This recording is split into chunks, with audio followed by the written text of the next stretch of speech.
en ellas el Evangelio según San Lucas. Es el tercer Evangelio.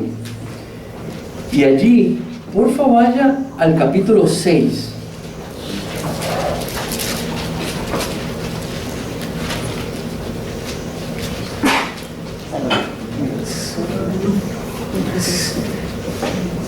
En capítulo 6 vamos a leer 3 versículos. Es una sección que cierra una gran sección. Es una pequeñita sección, 3 versículos que cierran una gran sección. Y vamos a leer 33, ¿qué fue lo que dije? 36, 37 y 38. 36, Lucas 6, y vamos a leer del versículo 36 al 38. La sección a la que me refiero empieza desde el 27 y pueda que sea una sección que usted quiera repasar y leer hoy para ver lo que vamos a estudiar hoy a la luz de esa sección grande. Entonces, Lucas 6, versículos 36 al 38. Aquí tenemos varias versiones, entonces no se preocupe, pueda que suene diferente. La mía es Reina Valera, pero en el caso que esté distinta a la suya, durante el sermón voy a ir poniéndolas todas juntas posiblemente. Muy bien, dice así: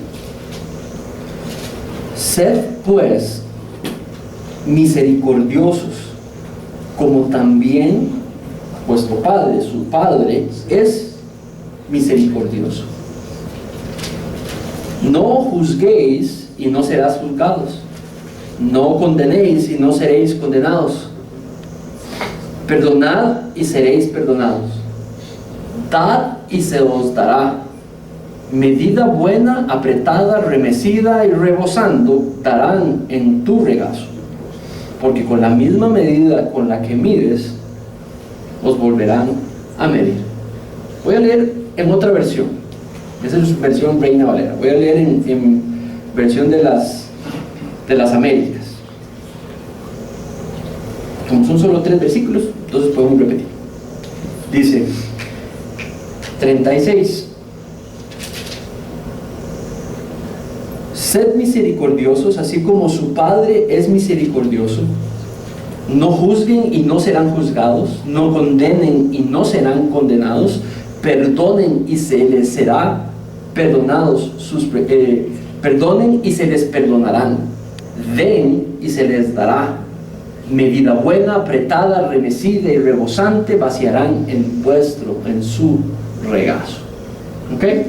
Esos son 3 versículos de una sección, y pidámosle a Diosito que nos guíe en este ratito para extraer el mensaje principal de lo que Lucas escuchó a Jesús decir y quiso puntualizar para que nosotros podamos aprender hoy. Pidámosle al Señor. Padre, te pedimos tu guía y tu ayuda en esta mañana.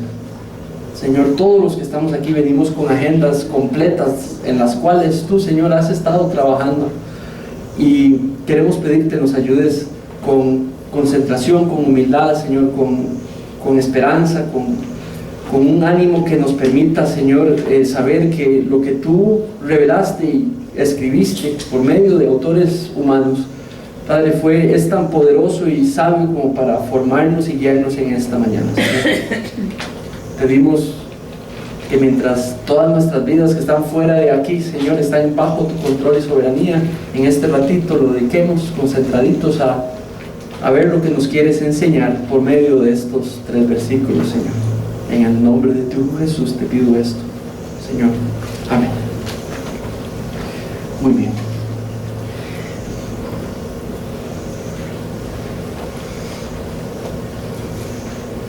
Creo que estos 3 versículos lo que están haciendo es invitarnos a ejercitar una misericordia reflexiva.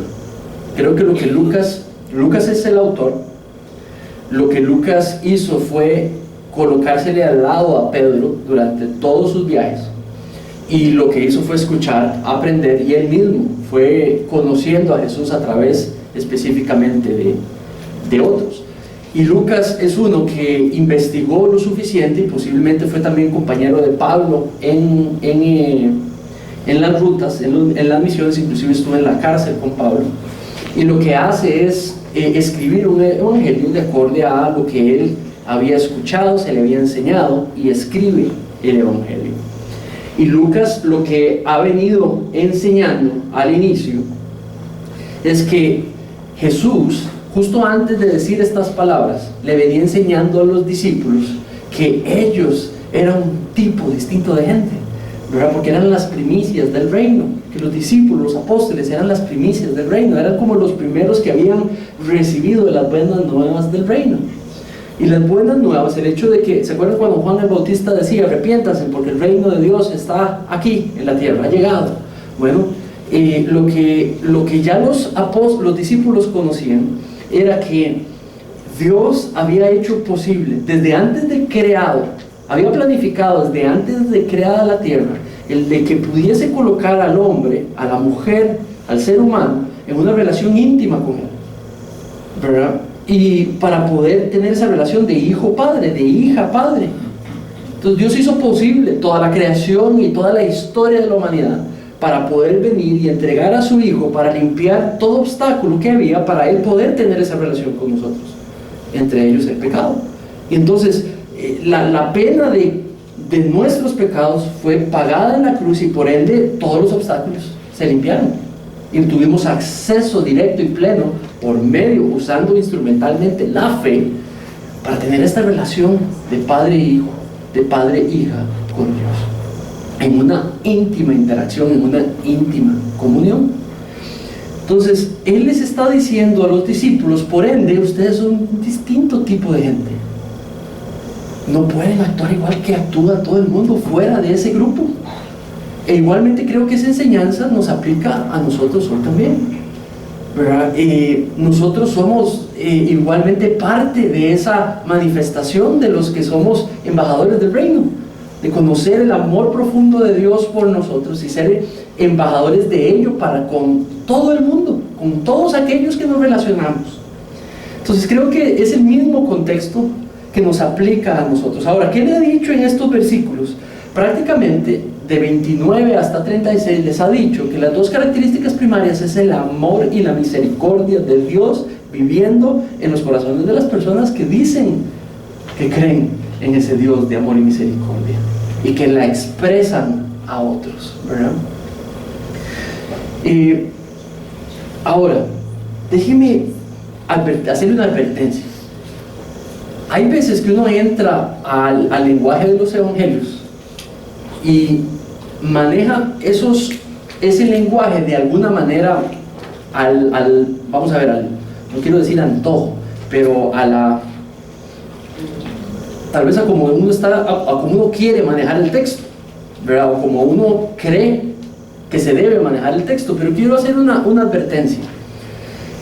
Los evangelios, digamos, es la unión, es una criatura muy extraña en la Biblia, porque si bien viene todo el Antiguo Testamento con una serie de tipos de literatura, los evangelios lo que hacen es que usan pedacitos, tipos, y los ponen juntos en una sola composición. Entonces, algo de lo que hablan los evangelios es el lenguaje figurativo. Entonces, ojo, tienes que tomar una decisión, si lo que tienes enfrente es lenguaje figurativo o no. Porque si vas a tener lenguaje figurativo, entonces tienes que analizarlo como la enseñanza que da el lenguaje figurativo, que no es literal. O sea, que tiene una enseñanza general, y esa es la que tenemos que extraer. Si crees que lo que hay aquí es lenguaje figurativo, si crees que hay lenguaje literal, entonces tienes que tratar de tomarlo todo literal. ¿Tiene sentido? Porque si crees que es literal, y si crees que es figurativo, es general. Yo creo que aquí en esta sección está hablando de lenguaje figurativo. Eso no quiere decir de que no tiene ideas o mensajes concretos. Sí tiene mensajes concretos, y esa es tu tarea en esta mañana. Mi tarea no es decirle a usted lo que Dios dice aquí, juntitos. Mi tarea es ayudarle a interpretar lo que está aquí, pero que usted pueda comprobar lo que yo digo aquí. ¿Sí? ¿Tiene sentido? Entonces hagamos eso. Yo creo que es lenguaje figurativo. Eso quiere decir que dice una verdad general. Mi labor y tu labor es extraer lo que es esa enseñanza general y aplicárnosla a nuestra vida. ¿Ok? Entonces, no quiere decir por ser figurativo, que no tiene mensajes concretos. Claro que sí, muy concretos, muy fuertes, muy amplios, pero no creo que sean literales. Muy bien. Entonces, ¿por qué hablo de misericordia reflexiva? Bueno, voy a ponerles este dibujito allí. Cuando hablamos de, si se dan cuenta, habla de sean misericordiosos, no juzguen, no condenen, perdonen, den a otros. Entonces, hablando dentro del marco de lo que es el tema de expresar misericordia. Ahora, fuera de estas paredes, ¿qué dice la sociedad cuando damos misericordia? Fuera de estas paredes, digamos, ¿cómo en Costa Rica le enseñan a uno a externar misericordia? Cuando usted va en el carro y va por algunas secciones de nuestra ciudad y ve personas que están mendigando, ¿verdad? Y ahí usted se puede dar cuenta cuál es el concepto de misericordia de la persona, ¿verdad? Pueda que usted y yo tengamos posiciones distintas o sean parecidas, pero ¿qué nos enseñan desde niños? ¿Por qué somos misericordiosos con otros? ¿Cómo? ¿En qué circunstancias? ¿Cuándo? Entonces, algo de lo que yo crecí en mi contexto y en mis propias decisiones, de alguna manera, quiero que parte esta imagen en dos. Aquí voy a enseñar algo y de esta imagen para allá voy a enseñar algo. Entonces, quiero ir al punto de la enseñanza de Lucas de un solo tiro, para presentarla, y luego lo que vamos a hacer es tratar de comprobarla en el texto. Entonces, mi hipótesis en estos momentos es de que estamos acostumbrados, lo natural del ser humano es que analizamos a una persona antes de darle misericordia y analizamos sus frutos, por eso los tomates, analizamos su merecimiento, analizamos cómo se comporta, qué tan esforzado es, qué es lo que está haciendo, y dependiendo de lo que yo veo ahí, yo determino qué tanta y cómo y qué tipo de misericordia externa. Esa es mi hipótesis. La hipótesis de la manera natural en la que la humanidad, el ser humano natural, entrega misericordia. Mi hipótesis también es de que el texto lo que está enseñando es todo lo contrario. No es una misericordia a la hora de observar a alguien de que si está esforzado o no, sus frutos o demás. Pasa primero por la misericordia, por la reflexión de la misericordia que él ha recibido primero por parte de Dios, y es basada en ese análisis que entrega misericordia a los demás. Y yo creo que es esta segunda la que está enseñando el pasaje, no es aquella. Ahora, estoy hablando solamente de una pequeña sección de la Biblia. Hay mucho más pasajes que hablan de condiciones a la hora de juzgar cuando somos misericordiosos, pero en este pasaje no es la condición de las personas, no es el merecimiento de las personas, no es el esfuerzo de las personas, es que es tal la misericordia que Dios ha tenido sobre mí, que por ende yo reflexiono en esa misericordia y entrego misericordia a los demás. ¿Tiene sentido lo que estoy diciendo? ¿Ven la diferencia? Algunos no, algunos dicen que así, otros se quedan así. Entonces no sé si están entendiendo. Va de nuevo. Esta misericordia es la que normalmente la sociedad practica. Primero analiza a la persona que podría ser objeto de misericordia, y dependiendo de lo que ve, decide cómo transmite misericordia. Lucas no está diciendo que Jesús está enseñando eso. Lucas lo que está diciendo es de que la misericordia se entrega de manera reflexiva. Él reflexiona primero en lo que Dios ha hecho por nosotros, y basado en eso entrega misericordia a las personas enfermas. Vamos a ver qué dice el texto. Muy bien. Lo primero que creo que dice Lucas es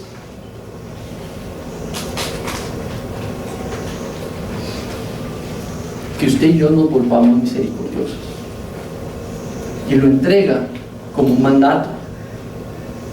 Vuélvanse misericordiosos. Lucas está diciendo que Jesús le dijo a los discípulos: vuélvanse misericordiosos. Veamos ahora le hago una pausa. hemos estado estudiando las disciplinas espirituales, ¿verdad? Y hemos estudiado, esta es nuestra quinta disciplina espiritual. Estoy convencido que este texto, así como en la Biblia, está en la enseñanza que el cristiano no solamente ora como disciplina espiritual, no solamente estudia la Biblia como disciplina espiritual. Dentro de la oración hemos estudiado oración de lamento, oración de súplica, oración de confesión, oración de autoexaminación. Hemos estudiado aquí oración de arrepentimiento, ¿verdad? Distintos tipos de oraciones como prácticas espirituales, el estudio contemplativo de la Biblia, de manera de que lo que estamos estudiando, esto nos enseñe y nos edifique, ¿verdad? Varias disciplinas. Pero esas disciplinas, aclaración número 1, no traen transformación. Lo que trae transformación solamente es nuestra relación con Dios, la presencia de Dios por medio de la fe en nuestros corazones.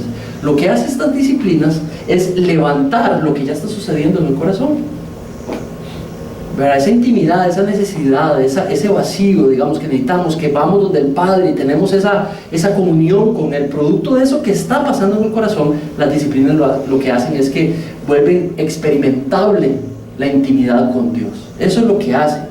Vuelven visibles, palpables, tocables, sentibles la relación íntima que ya sucede con Dios.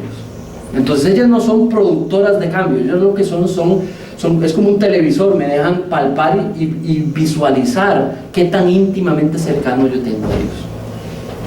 Entonces la quinta disciplina hoy es la actitud de misericordia para con los demás, que podamos disciplinarnos a practicar en el día común y corriente. Por eso creo yo que el verbo que dice allí no está diciendo solamente vayan y hagan eso. Creo que el verbo allí lo que está diciendo es que nos volvamos esto, dadores de misericordia. Se lo voy a mostrar. En el versículo 36 dice: sed pues misericordiosos. ¿Qué dicen sus versiones? Para ver si hay alguna distinta. Sed, nada más. ¿En el de ustedes? Sean. ¿Qué dicen los suyos? Sean compasivos. Sean compasivos. Misericordia es un sinónimo de compasivo. Entonces empecemos por ahí. ¿Qué significa misericordia? Compasión. Esos dos sinónimos, digamos, dejan muy claro que es el dejarnos y entregar algo que poseemos a los demás, que motiva acciones específicas hacia esa persona, producto de la situación que vemos en las otras personas. ¿Tiene sentido? ¿Verdad? Compasión, misericordia. Ahora veamos cómo está esa palabrita. Dice sean, sed, ¿verdad?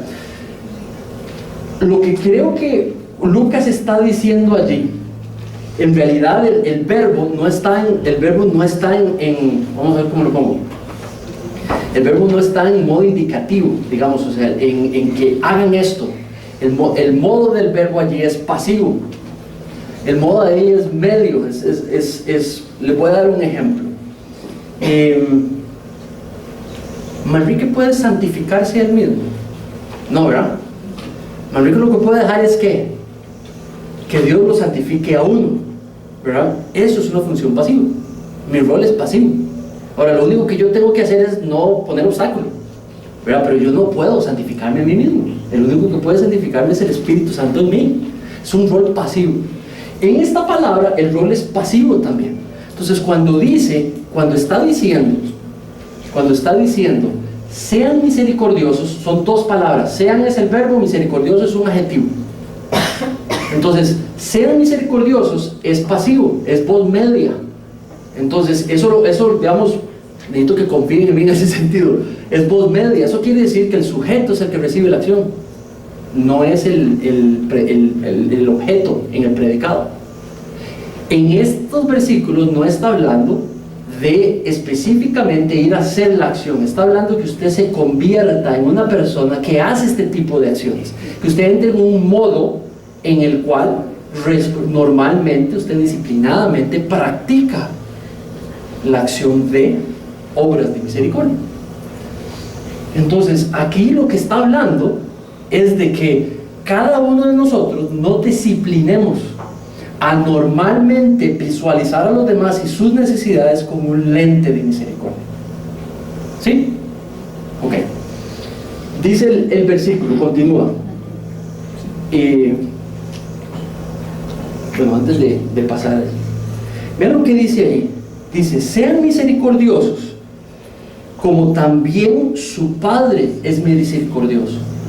No está diciendo, hagan obras de misericordia porque Dios es misericordioso. No, está diciendo, vuélvanse misericordiosos, porque tal como su Padre en su naturaleza y en su carácter es misericordioso, desarrollen el carácter de su Padre. Eso es lo que está diciendo. Por eso la segunda parte lo que enfatiza es una cuestión de carácter, ¿verdad? Si usted va y conoce a mi papá,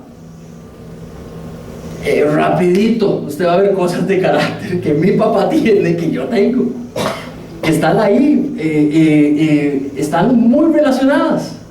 Igualmente Él les está diciendo a ellos, actúen como su Padre actúa, desarrollen el carácter que su Padre tiene, porque su Padre, su carácter es misericordioso. Vuélvanse misericordiosos como su Padre en el cielo es misericordioso. Muy bien. Entonces, ¿qué es lo que quiere hacer Lucas con este pasaje? Lo que quiere hacer es evitar que usted y yo emitamos juicios desproporcionados. Lo que este pasaje tiene por objetivo en esta mañana es invitarnos a ser misericordiosos como nuestro Padre es misericordioso, para que esto nos prepare en el día común y corriente a no ejercer juicios desproporcionados. Vean las siguientes 4 exhortaciones que hacen los siguientes versículos.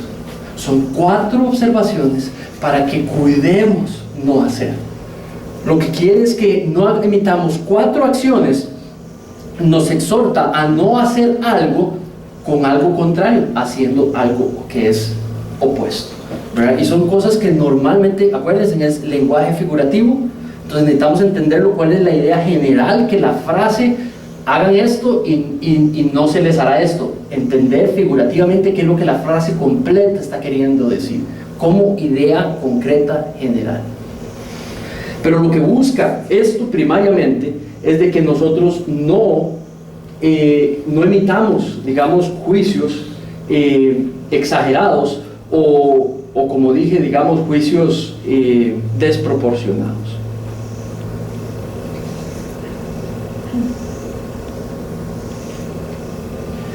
Muy bien. Volvámonos misericordiosos, número 1, sin mantener a otros bajo condena y culpa permanente. Vean lo que dice la primera frase. Dice, sean misericordiosos, no juzguéis y no seráis juzgados. Ahora, cuando dice no juzguéis, digamos, se está metiendo en el área de cómo, cuándo podemos ser misericordiosos, cuándo es que podemos practicar esta misericordia. Pero entonces está diciendo al emitir juicios.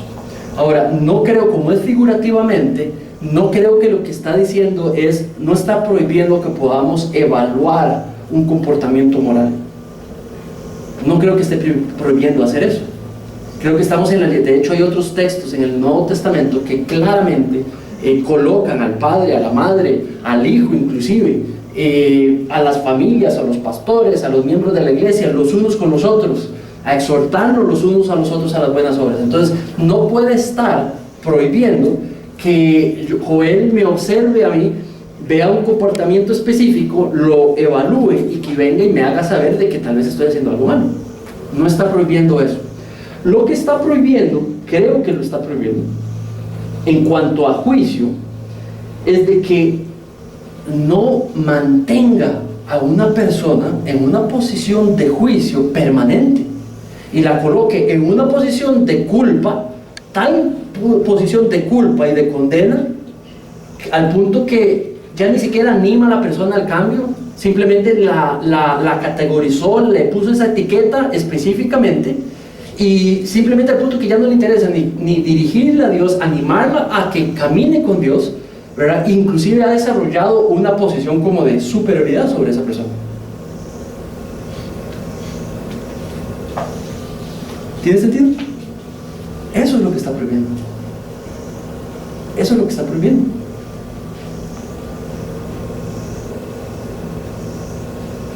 Lo que prohíbe es una arrogancia que se apropie de uno, que le haga olvidarse la misericordia que uno ha sido receptor de.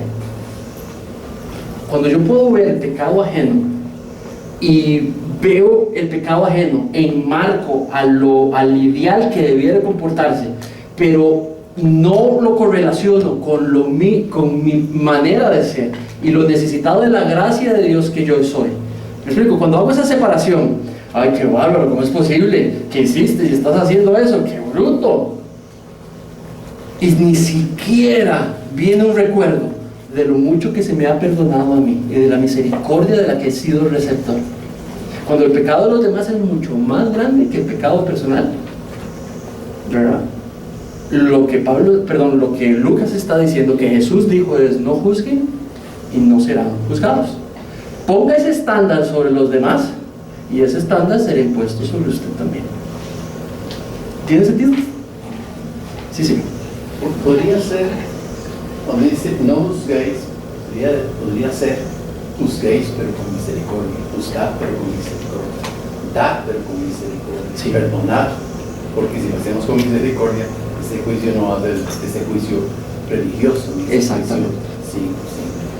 Totalmente de acuerdo. O sea, es la práctica de misericordia reflexiva. Porque está aplicado. ¿Verdad? Porque está pensando primero, antes, no juzgue de una manera donde usted no piense en la misericordia que ha recibido, sino solamente piense en la persona, ¿verdad? Porque entonces vas a emitir un juicio desproporcionado. Eso va a controlarme. Eso va a controlarme, ¿verdad?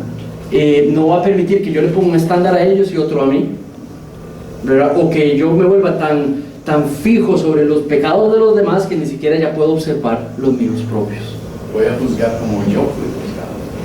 Exactamente, eso sería una mejor, ¿verdad? Es prácticamente el punto de lo que está diciendo: juzgue como usted fue juzgado. Y como no me juzgó, no voy a juzgar.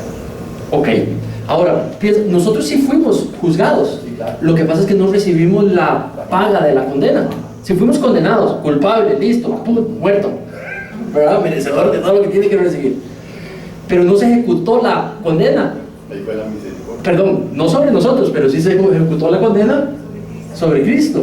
Entonces, yo he sido perdonado, veo esa cruz, ¿verdad? Y veo el sacrificio, veo la gran vida eterna y nueva en la que he ganado.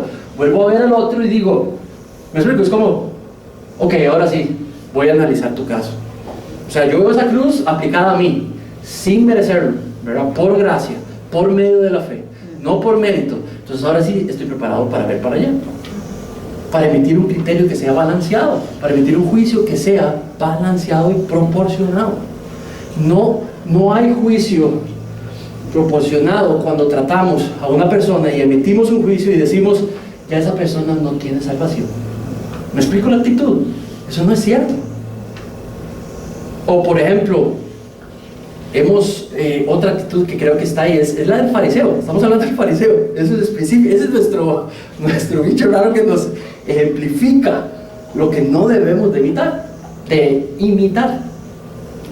Y es que podemos haber evaluado el comportamiento, confrontado el comportamiento y la persona no haya reaccionado. Está bien, pero eso no nos permite ponerlo en una posición de inferioridad sobre nosotros, porque somos tan pecadores como él o como ella, tan pecadores. ¿Me explico? El hecho que usted y yo entendamos un buen comportamiento y lo tengamos como práctica es por gracia también. El que usted y yo seamos tal vez más amansaditos que otros es por gracia, no es por mérito.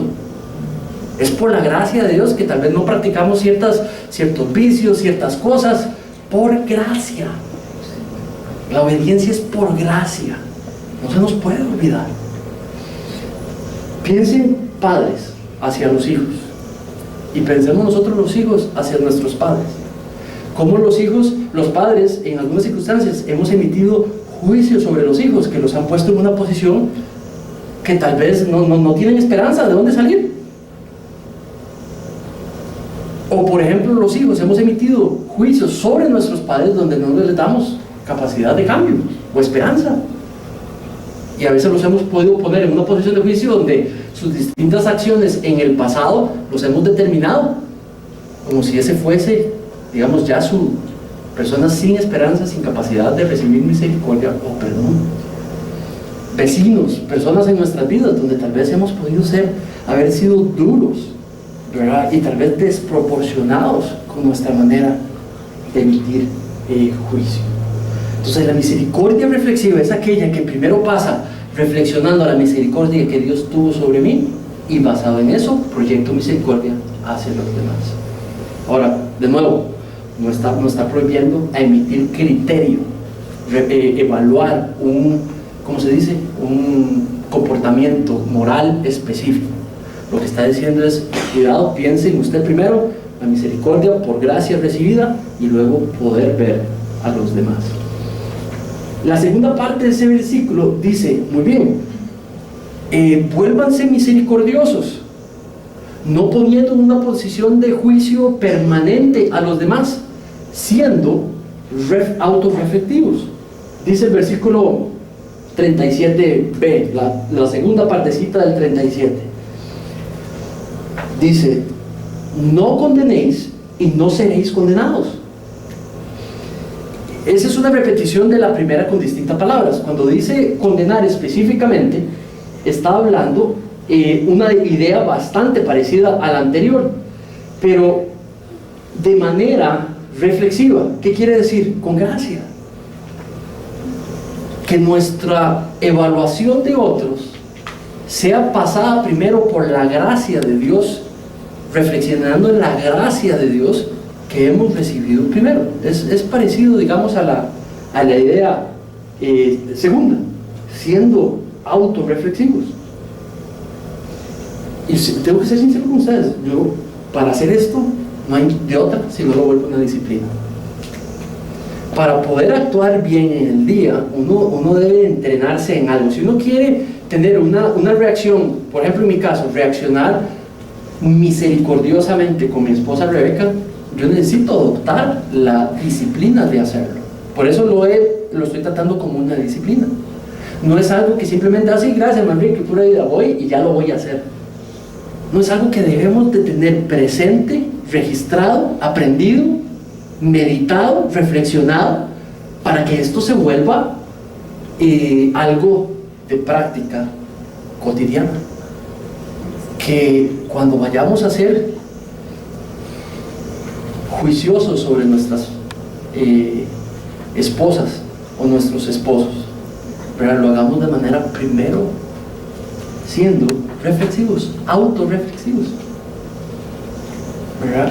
para no colocarlas a ellos o a ellas en una posición determinística, para no tener un estándar de análisis del pecado superior, más estricto sobre ellos que sobre los nuestros propios, para que no nos pongamos en una emisión de criterio que lo que expresa es que hay un estándar para ellos y un estándar para nosotros. Pero todo lo contrario, creo padres hacia los hijos, de igual manera, siendo autorreflectivos primero. Los que son maestros aquí, los que trabajan en distintas ocupaciones, cuando observan a los demás y analizan su comportamiento o analizan sus distintas reacciones o palabras, que lo podamos hacer siendo primero autorreflexivos. No condenen y no se les condenará, no juzguen y no se les juzgará, ¿verdad? ¿Se acuerdan? Lo que está hablando de esto es sáquese primero ¿qué? Es exactamente lo mismo, sea autorreflexivo primero antes de ejercitar misericordia, ¿verdad? Saque primero la astilla, la viga en su ojo antes de sacarle la astilla en el ojo. Ahí hay una implicación de que estamos viendo más pequeñito lo nuestro que lo de los demás, y en realidad es al revés. Lo de nosotros es más grande, lo que pasa es que estamos ciegos ante eso. Pero es como arregle primero los asuntos de la casa, ¿verdad? Los de uno mismo, personales, antes de salir a emitir criterio sobre los demás. Y mis hermanos, o sea, esto tiene que volverse una disciplina. Para mí no es fácil, tengo que he decidido escribirme eso, de ser misericordiosos, reflexivamente, escribirlo en un papelito y ponérmelo en una sección donde yo lo pueda ver diariamente. Y le pongo nombre y apellido. Reflexione la misericordia de Dios sobre usted, Manriquito, primero, antes de evaluar a Rebeca. Porque esto es la única manera, ¿verdad?, de volverlo una disciplina. Páselos por el lente de la gracia que usted ha recibido, ¿verdad? Muy bien. Entonces, siendo reflexivos, la siguiente creo que le añadiría yo a esto de tener misericordia reflexiva es volviéndonos o siendo perdonadores profesionales. O sea, el cristiano debe de ser un perdonador profesional, porque vive por gracia. El perdón que ha recibido es por gracia, sin merecerlo. Entonces el cristiano debiera de aprender a cómo perdonar de manera bíblica. No estoy diciendo perdonar como todo el mundo diga que hay que perdonar. No, hay una manera bíblica de perdonar. Hay una manera que agrada a Dios de perdonar, ¿verdad? No asuma que perdonar es ignorar una falta. No asuma que perdonar es de que esta persona que ejerció esta acción contra mí, ahora yo tengo que hacerlo minchi pinche de nuevo. No, eso no necesariamente es perdonar. Perdonar no necesariamente es olvidar, ¿verdad? El concepto bíblico de perdonar, creo que el cristiano debe de volverse un perdonador profesional. Eso no quiere decir de que perdone fácilmente. El perdonar nunca va a ser fácil, especialmente en casos específicos. Va a ser un proceso largo y muy doloroso. Pero ¿sabe qué es su realidad? Es una persona que vive por gracia. Todo lo que tiene es por gracia, porque se le ha perdonado lo que ha hecho. Entonces él sabe que su realidad es de entregar perdón. Esta frase en versículo 37c, digamos que es la tercera parte del 37, cuando dice perdonen y se les perdonará, no está hablando del perdón de salvación, no está hablando de ese perdón, no está hablando del perdón que se recibe por colocar la fe en quién Jesucristo fue y quién Jesucristo es y qué hizo en la cruz en nuestro lugar, que pagó por nuestros pecados. Esa salvación que se recibe no está hablando de ese perdón de pecados, está hablando del perdón de faltas que nos cometemos los unos con los otros. ¿Tiene sentido? Entonces, no puede tener uno o dos estándares. No, a ese jamás se le puede perdonar eso. Pero a mí, Señor, sí, perdónamelo todo. No puede haber esa diferencia. Es que vea ese, como es, no se merece perdón. Usted tampoco. Por la gracia de Dios hay una serie de cosas que yo nunca he hecho. Y posiblemente usted tampoco. La persona que los haya hecho se merece exactamente igual ser perdonados como usted y yo por las cosas que sí hacemos. Nada.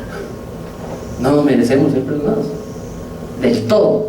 Ni el abusador, ni el ladrón, ni usted ni yo. Igual, de por igual, ninguno de los cuatro merecemos perdón. Decir de que yo soy más merecedor porque hago menos o más pequeñito que esos otros es minimizar lo que usted y yo hacemos. Dios no ve esos escalafones, pero Dios lo que ve es el pecado y no merecemos ser perdonados por ese pecado. Por eso la cruz. O sea, no hay una cruz más grande para otros que para otros. ¿Tiene sentido? No hay una cruz o no hubo más litros de sangre entregada por un violador que por una persona que no, por la gracia de Dios, no hemos entrado en ningún tipo de esas prácticas. Es la misma salvación, es la misma cruz, es la misma redención. Entonces, sí podemos perdonar. para la gloria de Dios, por la gracia de Dios. Podemos perdonar.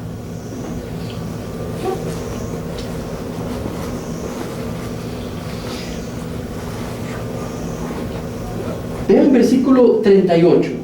Dice, le agrega a esa misericordia reflexiva, le agrega una parte que creo que es la que se ha manipulado muchas veces por la misma iglesia cristiana. Dice, dad y os será dado. Dad y os será dado. ¿Qué dice su versículo? Den y se les dará. Pregunta, ¿quiere tomar eso literal? Porque si quiere tomar eso literal, tiene que tomar todo lo anterior literal. Si yo vuelvo literal, perdone y se le perdonará. Sí, bárbaro, estoy negativo. ya estoy mal y lo tomo literal. Es general, ¿verdad? ¿Y cuál es la enseñanza al decir perdonen y se les perdonará? Prácticamente lo voy a resumir la última frase, que la vamos a estudiar ya dentro de un ratito. Con la misma medida con la que usted le ponga a los demás, invita a que Dios se le ponga la misma medida a usted. La misma actitud que usted refleja hacia los demás, invita a Dios tenga la misma actitud hacia usted. Esa es la manera general de verlo, ¿verdad? ¿Tiene sentido? No está hablando específicamente de que si yo no perdono, Dios no me va a perdonar. No es literal, es figurativo. Entonces la manera figurativa de hablarlo es que la misma actitud en una dirección, esa es la dirección que Dios, yo invitaré a Dios a tomar para conmigo. Ahora, vean lo que dice la siguiente parte. Dice, medida buena, apretada, remecida y rebosando, darán en su regazo. Den y se les dará. Y se las va a dar en abundancia. Es lo que se ha resumido esta frase como, no solamente me va a devolver, pero me va a devolver con cantidad, con gran cantidad y abundancia. No está hablando de prosperidad. Ha hablado de prosperidad en los otros versículos. Si usted agarra desde el 29, no ha hablado de cuestiones materiales. Ha hablado de amor y misericordia en las relaciones con las personas. No ha hablado de cosas materiales en ningún momento. Está hablando de misericordia. Den y se les dará. ¿Cuál es el contexto del tema? Amor y misericordia. Entrega de amor y misericordia. ¿Por qué necesitamos leer ese versículo como que está hablando de cosas materiales?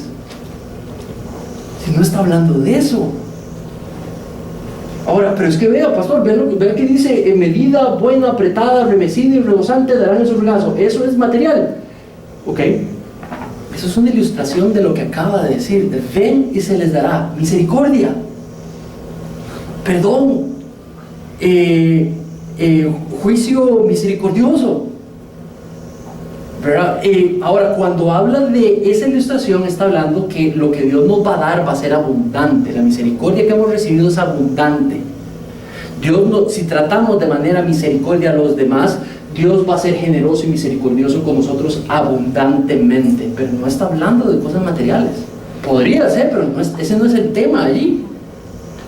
Este versículo se agarra para decir, dele a la iglesia y ¿qué? Y Dios le va a devolver. Demos los unos entre nosotros y Dios le va a devolver. Eso no es lo que está enseñando allí. Porque si lo vamos a agarrar literal, tenemos que agarrarlo todo literal. Y yo no quiero agarrarlo todo literal, no me sirve, ¿verdad? Porque no creo que eso es lo que enseñen los otros pasajes. Dicen que mis pecados han sido perdonados. Entonces, si yo perdono, ya mis pecados fueron perdonados. Entonces no puede estar queriendo decir que si yo no perdono, mis pecados no han sido perdonados. Porque ya lo dijo en el resto de la Biblia, que han sido perdonados para siempre, por medio de la fe en Jesucristo. Entonces, ¿qué otro queda? Bueno, que tal vez esa actitud que tengo a la hora de perdonar a otros, de manera general, esa misma voy a recibir de parte de Dios con mis pecados después de haber sido hecho salvo. Con esa misericordia, Ahora, quiero que piensen en esto. Necesito un envase. Voy a traerme eso de aquí. Esa ilustración allí es una ilustración de agricultura. Entonces, por ejemplo, voy a traerme esta. Entonces, cuando dice en el versículo la abundancia con la que se le iba a dar, dice: dad y os será dado, medida buena, apretada, remecida, rebosante, vaciarán en vuestro regalo, en vuestro regazo, ¿verdad? Déjenme explicarle eso tiene que ver con el maíz. Digamos, esa expresión tiene que ver en el contexto de la producción de maíz. Entonces, si Dios quería darles a ustedes y a mí en abundancia, algo que sucedía cuando se iba a repartir en una cosecha grande, se le repartía la porción que le tocaba a cada persona en el lugar, no era dinero, se les daba maíz, lo que la misma cosecha producía. Entonces, digamos, ¿qué es lo que pasa? Si yo tengo un montón de maíz y me toca darle a don Daniel, y yo estoy así como un poquitillo medio quisquilloso y verdad que estoy muy preocupado por las cosas que tengo que pagar, entonces yo empiezo a echar y le echo un montón de un solo tiro. Tenga, don Daniel. Pero si quiero darle en abundancia, ¿qué hago? Si realmente quiero darle lo máximo posible, lo que hago es que agarro solamente un poquitito, lo echo, agarro más, lo echo, lo empujo, ¿verdad? Y sigo echando. ¿Y qué va a haber más ahí? Más y más para él. Por eso dice, vean las palabras: medida buena, apretada. Entonces la medida que le doy es una que apretada, dice, remecida, rebosante, hasta que llegue al puro tope. Golpeo para que queden menos espacios vacíos. Queda completamente rebosante, lo máximo que le pude haber dado. Ahora sí, don Daniel, aquí está. Es una cantidad de productos, es una ilustración de la agricultura donde se le da lo máximo posible por la cosecha específica donde se estaba dando. ¿Tiene sentido? Eso es específicamente la figura que utiliza para ilustrar lo abundante de la misericordia que vamos a recibir y la bondad que vamos a recibir si somos bondadosos y misericordiosos con los demás. Dios es generoso con el que es generoso hacia los demás y va a ser generoso en abundancia. Pero ahí no dice prosperidad, nada más acuérdense de eso. Pueda que Él quiera bendecirnos de prosperidad, pero no es el tema allí, ¿verdad? Lo que está invitando es que seamos generosos y Dios será generoso en abundante con nosotros. Es la misma línea que ha venido teniendo. Entonces, creo que cuando dice den y se les dará, está hablando de un desprendimiento reflexivo.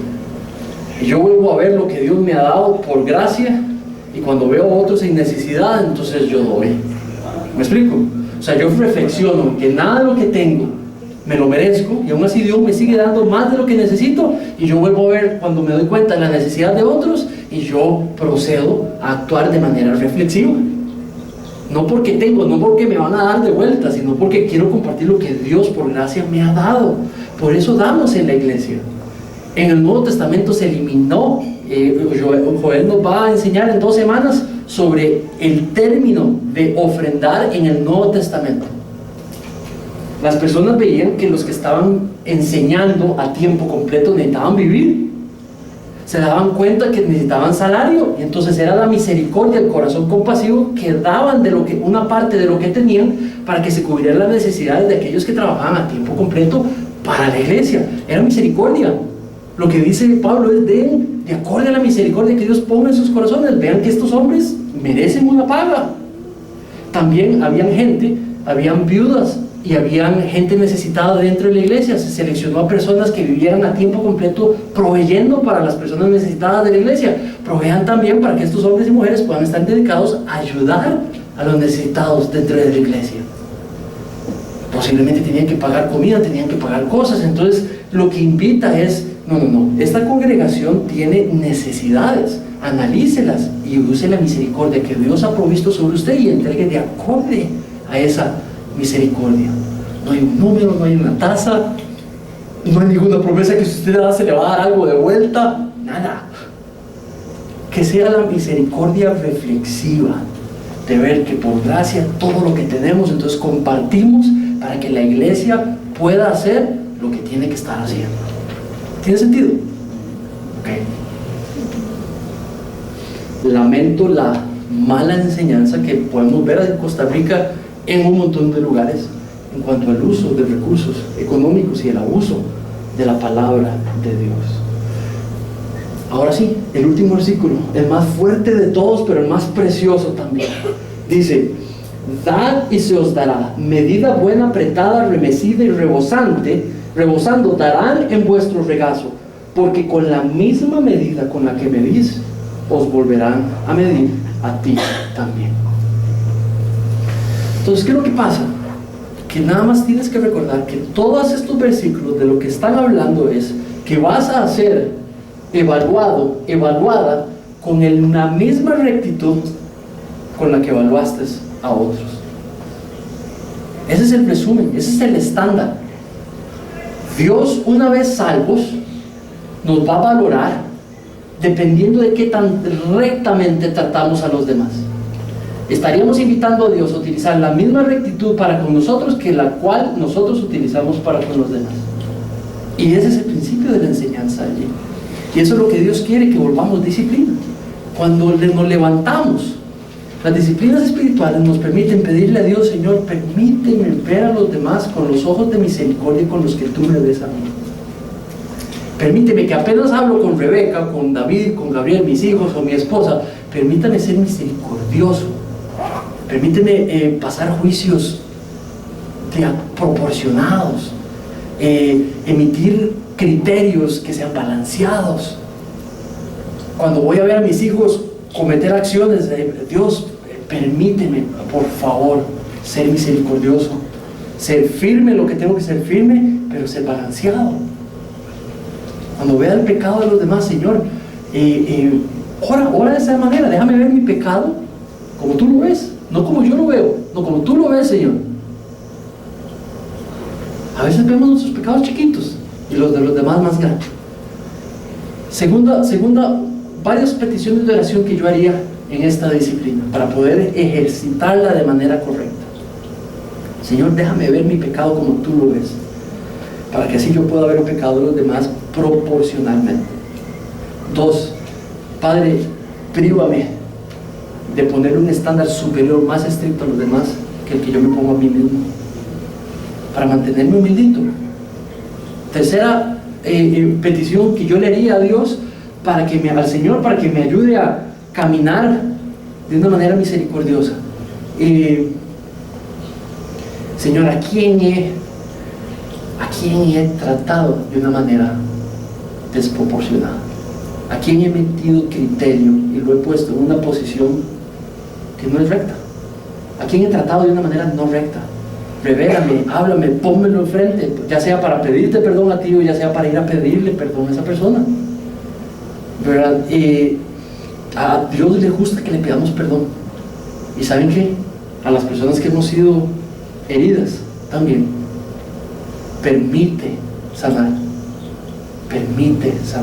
Reflexionemos, pidámosle a Dios nos revele a quién hemos herido en esta manera, para poder proyectarnos a desarrollar una misericordia que sea sincera, que no olvida sus propios errores del pasado, pero que va sincera, caminando de manera limpia y sana. Vean lo que dice este autor, se lo leo nada más y terminamos con esto.